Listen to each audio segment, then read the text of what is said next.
ہمارے پاس جب لوگ آتے ہیں اور وہ داخل طریقت ہوتے ہیں تو ہم جو بنیادی چیزیں ان کو بتاتے ہیں تو ان میں سے ایک چیز یہ لازمی بتاتے ہیں کہ رزق پاک نہیں ہوگا تو باطن روشن نہیں ہوگا. یہ بنیادی بات ہے. اگر رزق پاک نہیں ہے تو میرے حضور نے ارشاد فرمایا کہ ایک بندہ سفر کر کے کعبۃ اللہ کے صحن میں پہنچتا ہے اور کعبے کے پردوں کو تھام رہا ہے وہ یمد یدیہ اور لمبے لمبے ہاتھ کر کے کہتا ہے اے اللہ، لیکن اس کا کھانا حرام ہے، اس کا پینا حرام ہے، اس کا لباس حرام ہے، وہ غزیہ بالحرام، اس کو غذا حرام سے دی گئی ہے. میرے حضور نے فرمایا اس کی کوئی دعا قبول نہیں ہوگی. سفر کیا، جنگل پہاڑ کاٹے، سمندروں کو پاٹ کر کے آگے گیا، ہواؤں کے کلیجے چیر کے آگے بڑھا، مہینوں کی مسافتیں طے کر کے گیا اور کعبۃ اللہ کے سامنے کھڑا ہے، سین حرم میں مطاف میں کھڑا ہے، لیکن اس کا جسم حرام سے پلا ہے. اس نے جو پہنا ہے اس لباس کا تانا یا بانا حرام کا ہے، اس کو غذا حرام کی دی گئی ہے، اس نے پیا حرام کا ہے، اس نے کھایا حرام کا ہے، تو پھر اس کا یہ سارا سفر رائے گاں چلا جائے گا، اس کو کچھ نہیں سمجھے.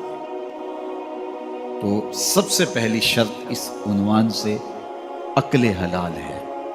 اس کے بعد پھر صدق مقال ہے کہ آپ کی زبان جھوٹ نہ بولے. جب کوئی شخص جھوٹ بولتا ہے، روحانیات تو دور کی بات ہے، اللہ کے فرشتے اس سے 1 میل دور ہٹ جاتے ہیں. جب کوئی شخص جھوٹ بولتا ہے تو حدیث پاک میں آتا ہے اس کے منہ سے ایک خاص قسم کی بدبو نکلتی ہے.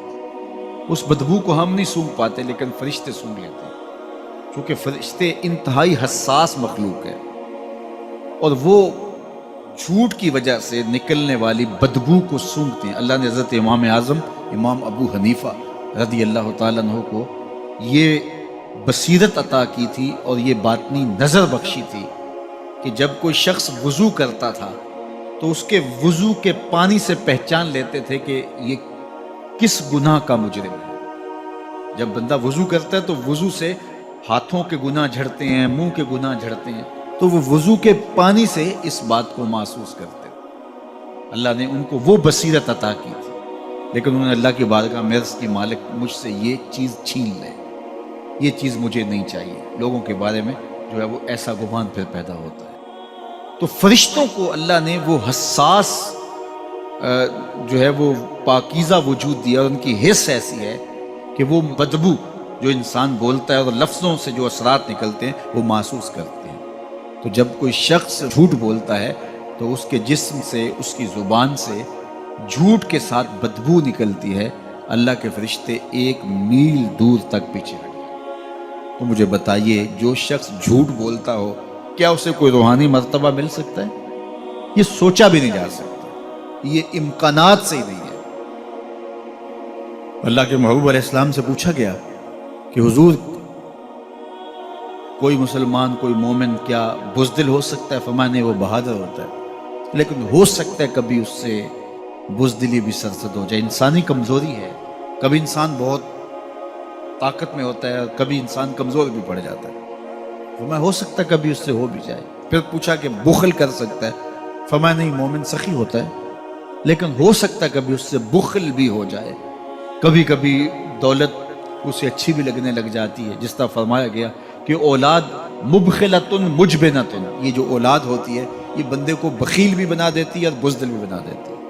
جب اولاد نہیں ہوتی تو بندہ سخی بھی ہوتا ہے اور بندہ جو ہے وہ مشکل حالات میں بھی کود جاتا ہے، لیکن جب اولاد ہوتی ہے تو پھر مشکل حالات میں کودنے سے پہلے سوچتا ہے میرے بچے ہیں یتیم ہو جائیں گے. اس کو یہ خیال آتا ہے، پہلے ایسے مال لٹاتا ہے لیکن اولاد ہو جائے تو پھر وہ اولاد کا سوچتا ہے کہ ان کے لیے کچھ میں جمع کر لوں. تو اولاد فرمایا میرے حضور نے کہ مبخلہ و مجبنہ، یہ بخیل بھی کر دیتی ہے اور یہ کمزور اور بزدل بھی بنا دیتی ہے. تو مومن ہوتا بہادر ہے لیکن ہو سکتا ہے کبھی اس سے بزدلی بھی ہو جائے. مومن سخی ہوتا ہے لیکن کبھی ہو سکتا ہے اس سے بخل بھی ہو جائے. لیکن تیسرا سوال حضور سے پوچھا گیا کہ مومن جھوٹا ہو سکتا ہے؟ تو اس پہ 2 ٹوک کہا نہیں، جھوٹا نہیں ہو سکتا. یہ نہیں ہو سکتا کہ مومن ہو اور جھوٹا ہو، وہ سچ بولنے والا ہو. تو عقل حلال اور صدق مقال، یہ 2 خوبیاں جو ہیں یہ اہل اللہ کا طرائے امتیاز ہے اور یہ مجھے اور آپ کو اختیار کرنی چاہیے. حضرت خلیل اللہ جب وادی غیر ذی زرع میں سیدہ ہاجرہ اور ان کے معصوم نونہال کو چھوڑ کر کے جانے لگے۔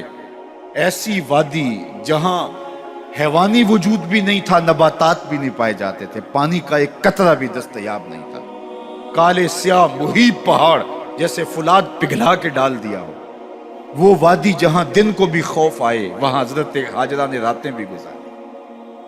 کتنا دردناک لمحہ تھا جب سحری کا وقت ہوا، حضرت خلیل اللہ دعائیں دے کے رخصت ہونے لگے، حضرت ہاجرہ سلام اللہ نے آگے بڑھ کے اپنے شوہر نامدار کا دامن پکڑ لیا، تمسکت بِأَزْيَالِهِ، دامن پکڑ کے بولی میرے شوہر نامدار، اس محیب وادی میں، اس پہاڑوں کے دامن میں جہاں دن کو بھی خوف آئے، نونہال معصوم کے ہمراہ مجھے چھوڑ کے کہاں جا رہے ہو؟ حضرت خلیل اللہ نے کوئی جواب نہیں دیا، پھر قدم اٹھایا تو زوجہ نے پھر دامن پکڑا، پھر وہی سوال، پھر کوئی جواب نہیں آیا، تیسری مرتبہ دامن پکڑا، خلیل اللہ کی جانب سے کوئی جواب نہیں آیا، تو خاتون خود بولی کیا اللہ کا حکم تو نہیں؟